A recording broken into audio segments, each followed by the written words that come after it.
कहते हैं अगर एक मजबूत मकान बनाना है तो सबसे पहले मजबूत नींव खड़ी करनी पड़ती है। ठीक वैसे ही अगर आपको इंग्लिश सीखनी है तो सबसे पहले इंग्लिश की जड़ मजबूत करनी होगी, यानी कि इंग्लिश के बेसिक्स स्ट्रॉन्ग करने होंगे। सो आज की क्लास में हम लोग यही करने वाले हैं। आज मैं आप लोगों को इंग्लिश के बेसिक्स को स्ट्रॉन्ग करवाने वाली हूँ। बिल्कुल डिटेल में सब कुछ सीखने वाले हैं हम लोग। तो चलिए फटाफट से क्लास को स्टार्ट कर लेते हैं। तो सबसे पहले स्टार्ट करते हैं आई एम से। देखिए आई एम का मतलब होता है मैं हूँ। आई का मतलब क्या होता है मैं, और एम का मतलब होता है हूँ। तो किसी भी सेंटेंस को आप उठा लीजिए जिसमें आई एम लिखा हुआ है, उसकी अगर आप हिंदी मीनिंग देखेंगे तो स्टार्टिंग में आपको मैं दिख जाएगा और लास्ट में हूँ दिखेगा। लेकिन इसमें एक ट्रिक है। ट्रिक क्या है कि आई एम के बाद कहीं कहीं पे देखिएगा आप लोग कि वहाँ पे वर्ब की आईएनजी फॉर्म लिखी गई है, कहीं कहीं पे नाउन आ रहा है, तो कहीं कहीं पे कुछ और।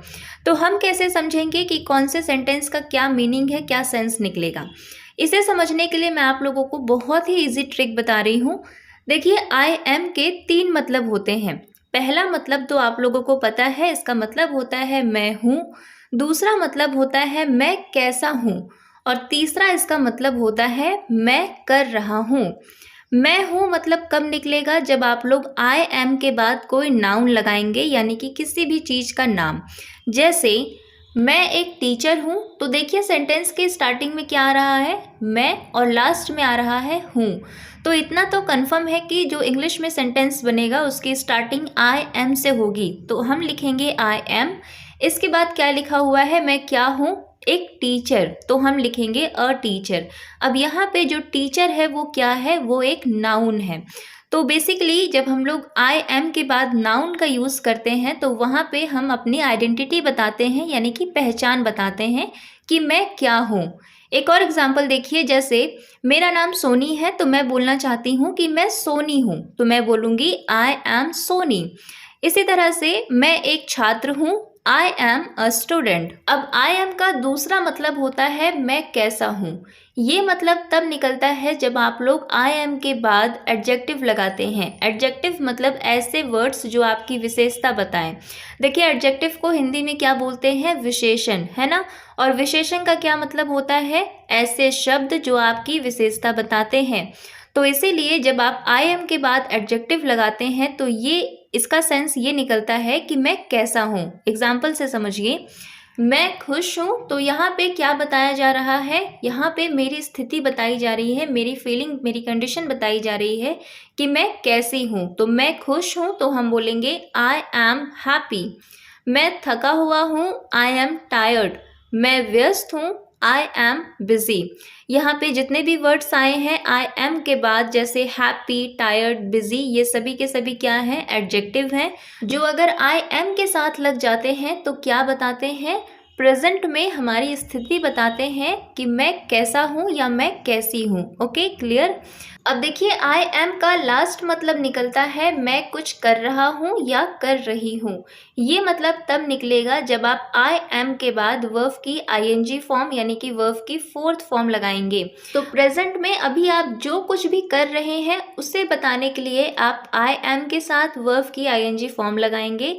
जैसे कि एग्जाम्पल देखिए, मैं जा रहा हूँ, आई एम गोइंग। देखिए जाने के लिए वर्ड इस्तेमाल होता है गो, लेकिन क्योंकि ये काम हम अभी प्रेजेंट में कर रहे हैं, हम बता रहे हैं कि मैं जा रहा हूँ, तो काम प्रेजेंट में चल रहा है, तो इसीलिए हम गो में आईएनजी लगाएंगे तो बन जाएगा गोइंग। तो क्या हो गया? I am going. इसी तरह से मैं पढ़ा रही हूँ, आई एम टीचिंग। मैं सुन रहा हूँ, आई एम लिसनिंग। तो जो कुछ भी आप प्रेजेंट में कर रहे हैं उसे बताने के लिए हम आई एम के साथ वर्ब की आईएनजी फॉर्म लगाते हैं। आप में से बहुत से लोगों को पता होगा कि ये हमारा एक टेंस का पार्ट होता है, और ये कौन सा टेंस है? ये प्रेजेंट कॉन्टिन्यूअस टेंस है। तो इस तरीके से अगर आप लोग सीखेंगे तो आप लोग बेसिक्स के साथ साथ एडवांस लेवल तक की इंग्लिश भी सीख जाएंगे। तो आप लोगों ने सीखा आई एम कंप्लीट। अब चलिए सीखते हैं आई वॉज के बारे में। सो देखिए आई एम की तरह आई वॉज के भी 3 मतलब होते हैं। पहला मतलब होता है आई वॉज का मैं था या मैं थी। ठीक है, तो मैं था या मैं थी, ये मतलब कब निकलेगा? जब आप आई वॉज के बाद नाउन लगाएंगे। तो ये बेसिकली आपको बताएंगे आपकी आइडेंटिटी, आपकी पहचान के बारे में कि आप क्या थे। पास्ट में यहाँ पे बात हो रही है। देखिए आई एम और आई वॉज में बस एक ही डिफरेंस है कि वहाँ पे हम प्रेजेंट की बात कर रहे थे आई एम में, और यहाँ पे हम पास्ट की बात कर रहे हैं, बस इसीलिए वॉज आ रहा है। ठीक है, एग्जाम्पल देखिए, मैं एक डॉक्टर थी, आई वॉज अ डॉक्टर।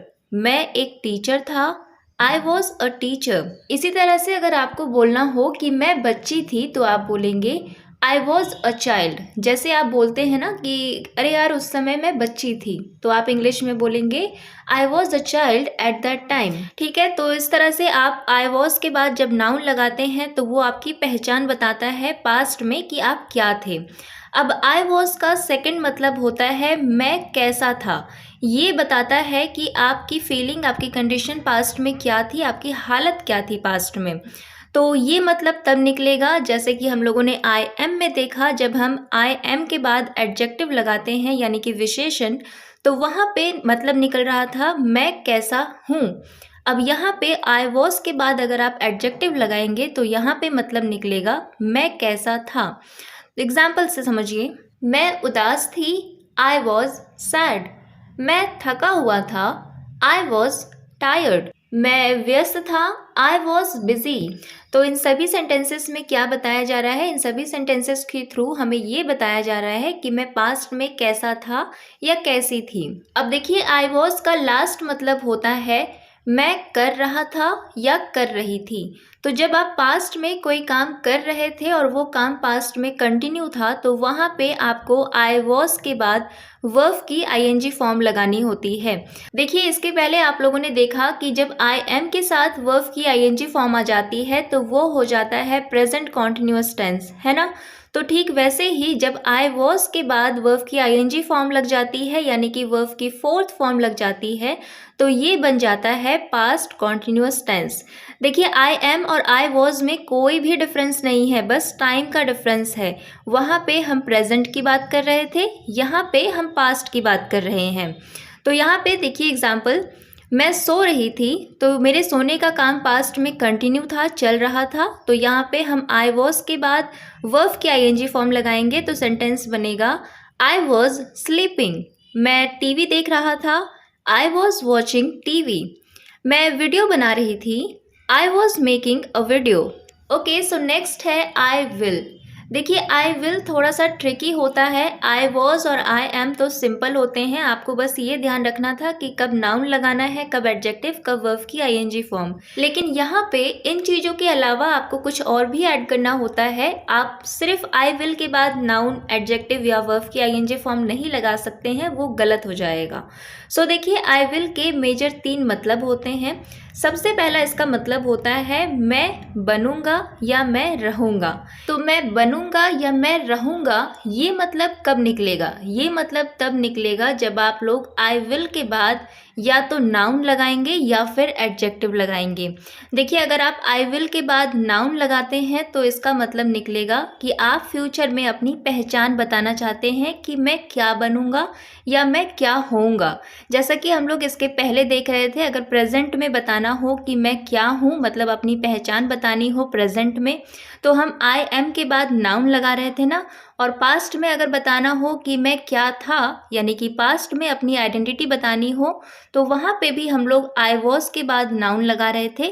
ठीक वैसे ही अगर आप लोग आई विल के बाद नाउन लगाते हैं तो ये बताएगा कि आप क्या बनेंगे फ्यूचर में। और अगर आप लोग आई विल के बाद एडजेक्टिव लगा देते हैं तो ये बताता है फ्यूचर में आपकी कंडीशन कि आप कैसे रहेंगे। जैसे आप बोलते हैं ना कि मैं खुश रहूँगा, मैं तैयार रहूँगा, मैं बिजी रहूँगा, ऐसे। ये तो आप लोग समझ गए कि आई विल के बाद नाउन कब लगाना है, एडजेक्टिव कब लगाना है। लेकिन यहाँ पे एक ट्रिकी पार्ट है। ट्रिकी पार्ट ये है कि आप डायरेक्टली नाउन या एडजेक्टिव नहीं लगा सकते हैं, इनसे पहले आपको बी लगाना होगा।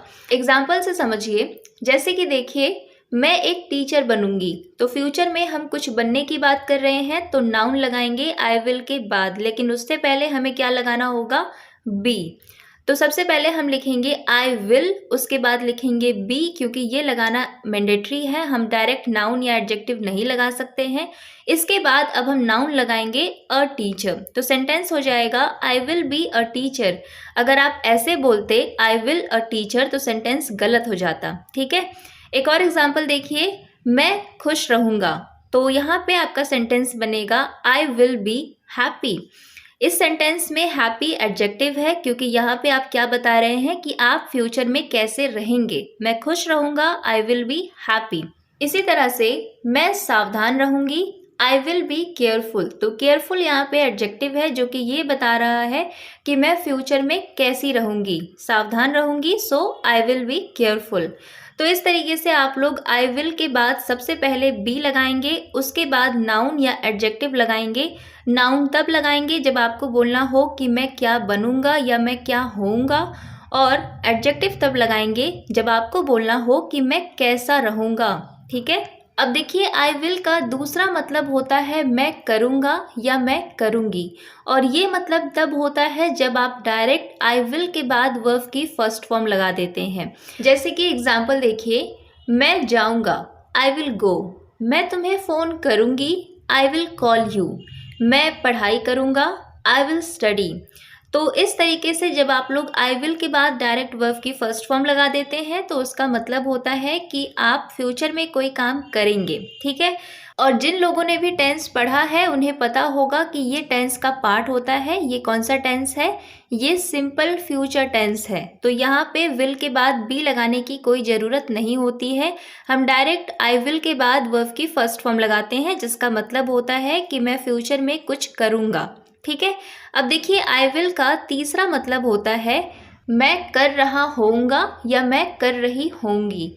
ये मतलब तब निकलेगा जब आप लोग आई विल के बाद वर्ब की आईएनजी फॉर्म लगाएंगे, लेकिन यहाँ पे भी आप डायरेक्ट आई विल के बाद वर्ब की आईएनजी फॉर्म नहीं लगा सकते हैं। तो इससे पहले आपको क्या लगाना होगा?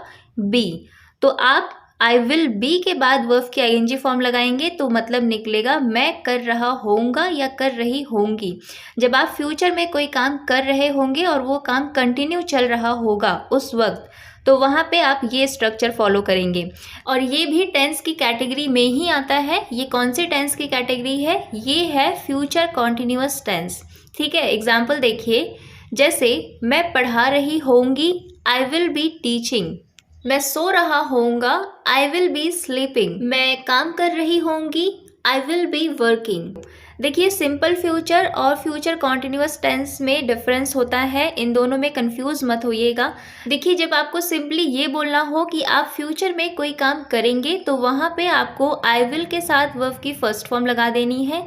जैसे कि मैंने कहा मैं पढ़ाऊँगी, तो मैं ये काम फ्यूचर में करूँगी तो मैं बोलूँगी आई विल टीच। लेकिन अगर आपको बोलना हो कि आप फ्यूचर में कोई काम कर रहे होंगे, उस वक्त वो काम कंटिन्यू होगा, जारी होगा फ्यूचर में, तो वहाँ पे आप आई विल बी के साथ में वर्ब की आईएनजी फॉर्म लगाएंगे। जैसे कि मैं अब बोलूँ मैं पढ़ा रही होंगी, I will be teaching. So I will teach और आई विल बी टीचिंग में डिफरेंस है। आई होप आप लोगों को क्लियर हो गया होगा। सो अब देखिए, नेक्स्ट है आई हैव। इसके दो मतलब होते हैं। पहला इसका मतलब होता है मेरे पास है। ये मतलब तब निकलता है जब आप लोग आई हैव के बाद ऑब्जेक्ट लगाते हैं। मतलब आई हैव के बाद आप सिंपली कोई व्यक्ति या वस्तु का नाम अगर लिख देते हैं तो उसका मतलब होता है कि आपके पास वो चीज़ प्रेजेंट में है। जैसे कि एग्जाम्पल देखिए, मेरे पास एक गाड़ी है, आई हैव अ कार। मेरे पास एक किताब है, आई हैव अ बुक। मेरे दो भाई हैं, आई हैव टू ब्रदर्स। तो ऐसी कोई भी चीज़ या कोई भी व्यक्ति जिस पर आपका अधिकार हो, जो प्रेजेंट में आपके पास हो, जिस पर आप अपना अधिकार जता सकते हैं, तो उसे बताने के लिए हम लोग प्रेजेंट में आई हैव के साथ ऑब्जेक्ट का इस्तेमाल करते हैं, ठीक है। अब देखिए, आई हैव का दूसरा मतलब निकलता है मैं कर चुका हूँ या चुकी हूँ। ये मतलब तब निकलता है जब आप आई हैव के बाद वर्ब की थर्ड फॉर्म लगा देते हैं। और ये भी हमारी टेंस की एक टाइप होती है। कौन सी type? Present perfect tense. Perfect क्यों? क्योंकि काम पूरा हो चुका है, काम कंप्लीट हो चुका है।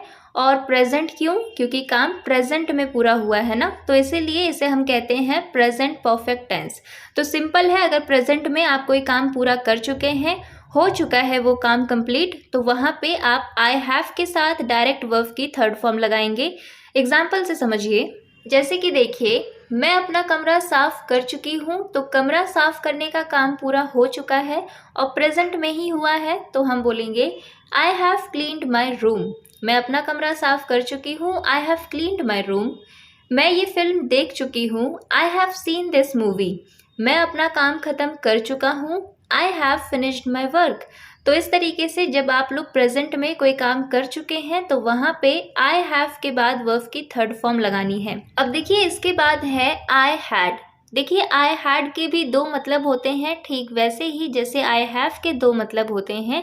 तो पहला मतलब यहाँ पे होता है मेरे पास था। कोई व्यक्ति या वस्तु जो आपके पास पास्ट में था, अब नहीं है, उसके लिए आप आई हैड के साथ में ऑब्जेक्ट लगाएंगे। एग्जाम्पल देखिए, मेरे पास एक गाड़ी थी, आई हैड अ कार। मेरे पास एक पेन था, आई हैड अ पेन। मेरे दो दोस्त थे, आई हैड टू फ्रेंड्स। तो आई हैव और आई हैड में कोई भी डिफरेंस नहीं होता है, बस टाइम का डिफरेंस होता है। वहाँ पे हम प्रेजेंट की बात कर रहे होते हैं और यहाँ पे हम पास्ट की बात करते हैं, ठीक है। और आई हैड का दूसरा मतलब होता है मैं कर चुकी थी या मैं कर चुका था। तो जो काम आप पास्ट में कंप्लीट कर चुके हैं, हो चुका है वो काम, उसे बताने के लिए आपको आई हैड के बाद वर्ब की थर्ड फॉर्म लगानी होती है। और जब आई हैड के साथ वर्ब की थर्ड फॉर्म आ जाती है ना, तो इसे हम कहते हैं पास्ट परफेक्ट टेंस। परफेक्ट क्यों? क्योंकि काम पूरा हो चुका है, और पास्ट क्यों? क्योंकि काम पास्ट में पूरा हुआ है, तो इसीलिए इसे कहा जाता है पास्ट परफेक्ट टेंस, ठीक है। एग्जाम्पल देखिए, मैं अपना होमवर्क पूरा कर चुका था, I had completed my homework. ये काम पास्ट में पूरा हो चुका था, इसलिए आई हैड के साथ वर्ब की थर्ड फॉर्म आई है। ठीक ऐसे ही मैं खाना खा चुका था, आई हैड ईटन फूड। मैं सब कुछ पहले से तैयार कर चुकी थी, I had prepared everything in advance. तो आई हैड और आई हैव के दो मतलब होते हैं। प्रेजेंट की बात कर रहे हैं तो आई हैव लगाएंगे, और अगर पास्ट की बात कर रहे हैं तो आई हैड लगाएंगे। क्लियर? अब देखिए, नेक्स्ट है आई कैन। आई कैन का मतलब होता है मैं कर सकती हूँ या मैं कर सकता हूँ। और इसका यूज़ कहाँ करना है? देखिए, इसका यूज़ वहाँ करना है जहाँ पे आपको अपनी एबिलिटी बतानी होती है प्रेजेंट की। मतलब आप अपनी क्षमता बताना चाहते हैं, योग्यता बताना चाहते हैं कि प्रेजेंट में आप काबिल हैं कि कोई काम कर सकते हैं, आप योग्य हैं उस चीज़ के। तो वहाँ पे आप आई कैन के बाद वर्ब की फर्स्ट फॉर्म लगाएंगे। जैसे कि एग्जाम्पल देखिए, मैं अंग्रेजी बोल सकती हूँ, आई कैन स्पीक इंग्लिश। मैं गाड़ी चला सकता हूँ, I can drive a car. मैं तैर सकती हूँ, आई कैन स्विम। तो अगर प्रेजेंट में अपनी योग्यता बतानी हो कि मैं ये काम कर सकती हूँ या कर सकता हूँ, तो वहाँ पे आई कैन के साथ वर्ब की फर्स्ट फॉर्म लगानी है। अब आगे देखिए, नेक्स्ट है आई कुड। इसका मतलब होता है मैं कर सकती थी या मैं कर सकता था। देखिए, जब आपको पास्ट में अपनी योग्यता बतानी होती है, अपनी क्षमता बतानी होती है कि कोई काम मैं कर सकता था पास्ट में, तो वहाँ पे आप कुड के साथ वर्ब की फर्स्ट फॉर्म लगाते हैं। तो सिंपली हम बोल सकते हैं कि कुड कैन का पास्ट होता है। प्रेजेंट की एबिलिटी बतानी होती है तो हम कैन के साथ वर्ब की फर्स्ट फॉर्म लगाते हैं, लेकिन वहीं पे अगर हमें पास्ट की एबिलिटी बतानी हो तो हम कुड के साथ वर्ब की फर्स्ट फॉर्म लगाते हैं। क्लियर? एग्जाम्पल देखिए, मैं तैर सकती थी, आई कुड स्विम। मैं बहुत तेज दौड़ सकता था, I could run very fast. मैं कठिन सवाल हल कर सकती थी, मतलब ये काम पहले मैं कर सकती थी।